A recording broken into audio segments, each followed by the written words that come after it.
Welcome everyone, let's get right to it. Here's my step-by-step Wednesday Addams tutorial.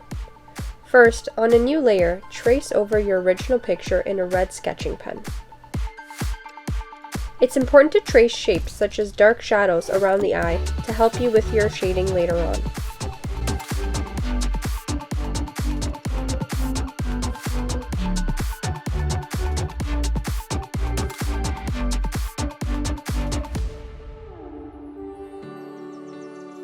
To make your color palette, click on your color, palettes, plus create new palette. Then whatever color you select, you can tap into your color palette and fill it. This ensures you use the same tones as the original picture.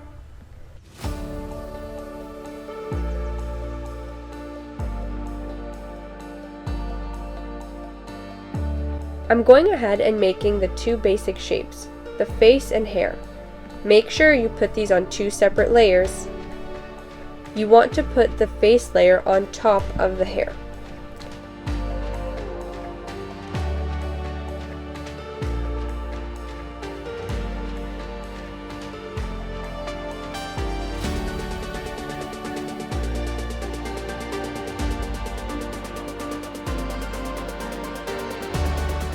Now create a new layer and apply the clipping mask feature. This ensures your shading and highlighting goes only on your face. This is your time to apply basic shadows and highlights. Use your photo as a reference. It's best to make these very strong at first to give you a general idea of the lighting. You can blend and fine-tune later. For the nose, you want to have little black ovals at the bottom, then add shadows around the nose for depth and shape. If it helps, you can turn your original picture on and off to see if you have your shadows in the correct place.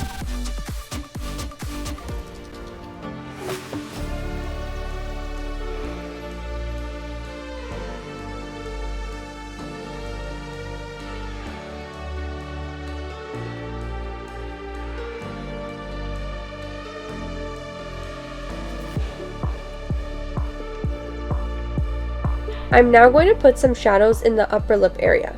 It should be light, dark, light.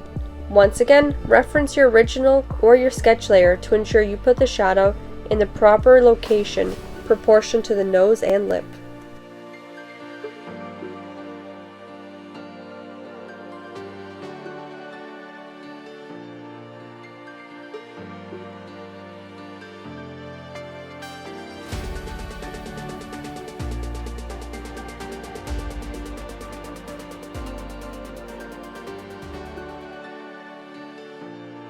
For my reference photo, the eyes are quite dark, so I chose to start with a gray eyeball.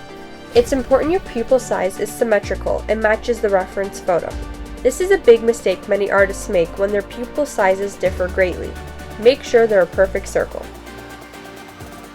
First, I start by adding highlights in the eyeball and pupils. I have no strategy for this, I just place whites based on the reference with a basic brush and I blend it later if I need to.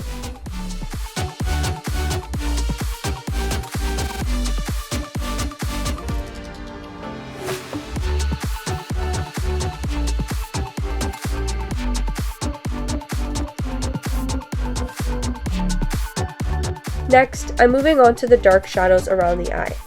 At first it looks scary, but it's all going to come together later. Of course you could have done this first, but I like to get a base for my eye first.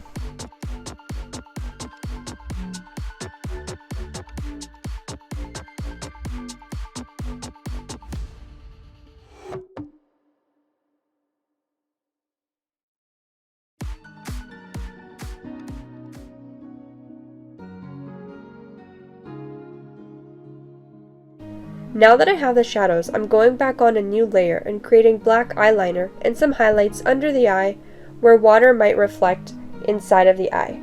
It shows some depth within your eyeball.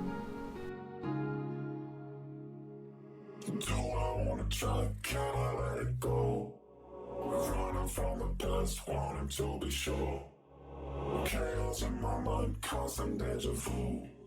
But every time it comes back to you.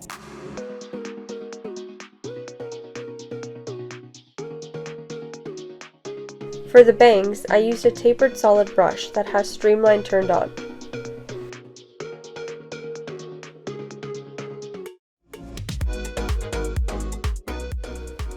Next, for the hair, to take the basic shape, you want to take a flowing brush and go over your braids so they have realistic hair texture. You don't want them to look like a black, flat, 2D shape.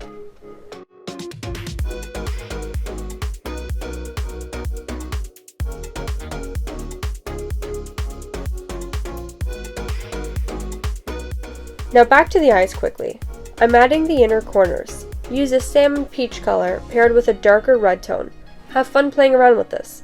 You don't need to be specific, just enjoy.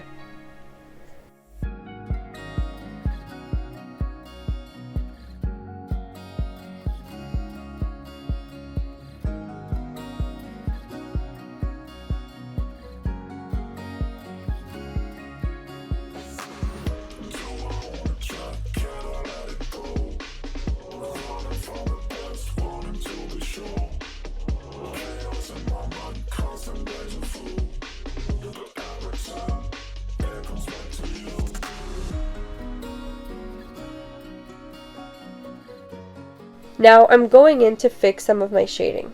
The most important part of portraits I find is the shadows and highlights.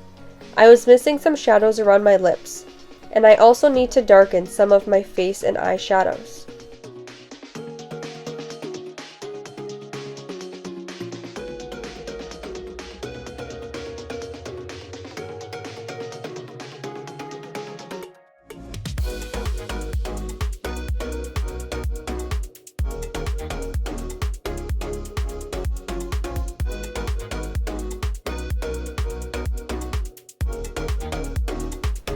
A good tip for making realistic skin is using the drifting snow brush and making freckles on the skin. I always blend out most, but I do keep some. It gives the appearance of pores on the face. I didn't do too many in this portrait and could have used more so the skin looked more realistic.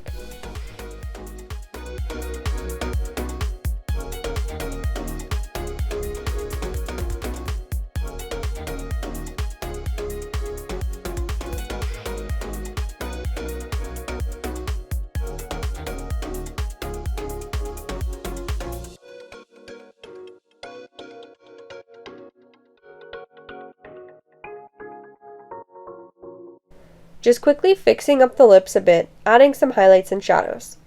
I find lips are always my weakness, but practice makes perfect.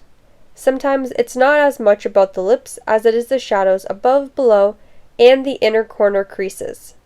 And there you have it. I hope you enjoyed. Let me know what videos you want to see next.